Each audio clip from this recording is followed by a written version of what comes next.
बनी इसराइल में एक शख्स रहता था जिसकी बीवी बहुत ज्यादा खूबसूरत थी और वो शख्स अपनी बीवी से बेपनाह मोहब्बत करता था। जब उसकी बीवी का इंतकाल हो गया तो उस शख्स को बहुत गहरा सदमा पहुंचा। वो गम से निढाल होकर काफी अरसे तक उसकी कब्र पर बैठा रोता रहा। इत्तेफाकन एक दिन अल्लाह के नबी हजरत ईसा अलैहिस्सलाम का वहां से गुजर हुआ। उन्होंने उस शख्स को परेशान हाल देखकर रोने की वजह पूछी। जब उस शख्स ने अपना सारा हाल सुनाया तो हजरत ईसा अलैहिस्सलाम ने पूछा, क्या तुम चाहते हो कि मैं अल्लाह के हुक्म से उसे तुम्हारे लिए जिंदा कर दूं? उसने फौरन कहा, जी हाँ हुजूर, मेरी यही ख्वाहिश है। हजरत ईसा अलैहिस्सलाम ने उसकी बीवी की कब्र के पास जाकर मुर्दा को आवाज दी तो कब्र फटी और वहां से एक हबशी गुलाम निकला जिसके जिस्म से आग के शोले निकल रहे थे। इसे देखते ही गुलाम ने कलमा पढ़ा, ला इलाहा इल्लल्लाह ईसा रूहुल्लाह। ये मंजर देखकर वो शख्स घबरा गया और बोला, ए अल्लाह के नबी, मुझसे गलती हो गई, मेरी बीवी की कब्र ये नहीं बल्कि दूसरी है। ये सुनकर हजरत ईसा अलैहिस्सलाम ने उस गुलाम को वापस कब्र में जाने का हुक्म दिया और वो दोबारा मुर्दा होकर गिर गया और कब्र बंद हो गई। इसके बाद आप अलैहिस्सलाम दूसरी कब्र की तरफ मुतवज्जे हुए और हुक्म दिया, ए कब्र वाले,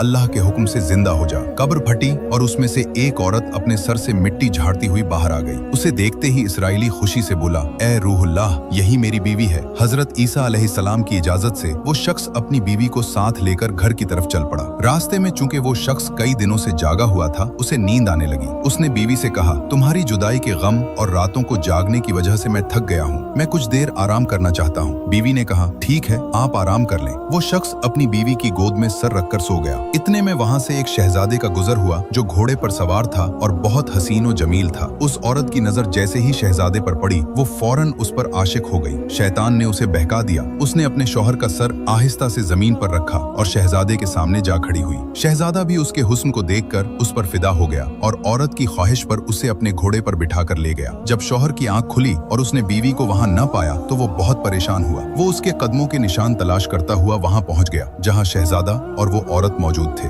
उस शख्स ने शहजादे से कहा, ये मेरी बीवी है, इसे मेरे हवाले कर दो। शहजादे के बोलने से पहले ही वो औरत बोल पड़ी, मैं उसकी बीवी नहीं हूँ, बल्कि मैं तो शहजादे की लौंडी हूँ। शहजादे ने इसराइली शख्स से कहा, क्या तुम मेरी लौंडी को छीनना चाहते हो? उस शख्स ने कहा, खुदा की कसम, ये मेरी बीवी है जिसे हजरत ईसा अलैहिस्सलाम ने मेरे लिए जिंदा किया है। अभी ये बहस चल ही रही थी कि हजरत ईसा अलैहिस्सलाम वहां तशरीफ ले आए। इसराइली ने फरियाद की, ए रूहुल्लाह, क्या ये वही औरत नहीं जिसे आपने मेरे लिए जिंदा किया था? हजरत ईसा अलैहिस्सलाम ने फरमाया, हाँ, ये वही है। ये सुनकर औरत झूठ बोलने लगी, ए रूहुल्लाह, ये शख्स झूठा है, मैं तो शहजादे की लौंडी हूँ। हजरत ईसा अलैहिस्सलाम ने उससे पूछा, क्या तू वो औरत नहीं जिसे मैंने अल्लाह के हुक्म से जिंदा किया? औरत ने रोते हुए कहा, अल्लाह की कसम, मैं वो नहीं हूँ। इस पर हजरत ईसा अलैहिस्सलाम ने फरमाया, जो जिंदगी तुझे मेरे जरिए दी गई थी उसे वापस कर दे। ये सुनते ही वो औरत फौरन मुर्दा होकर जमीन पर गिर पड़ी।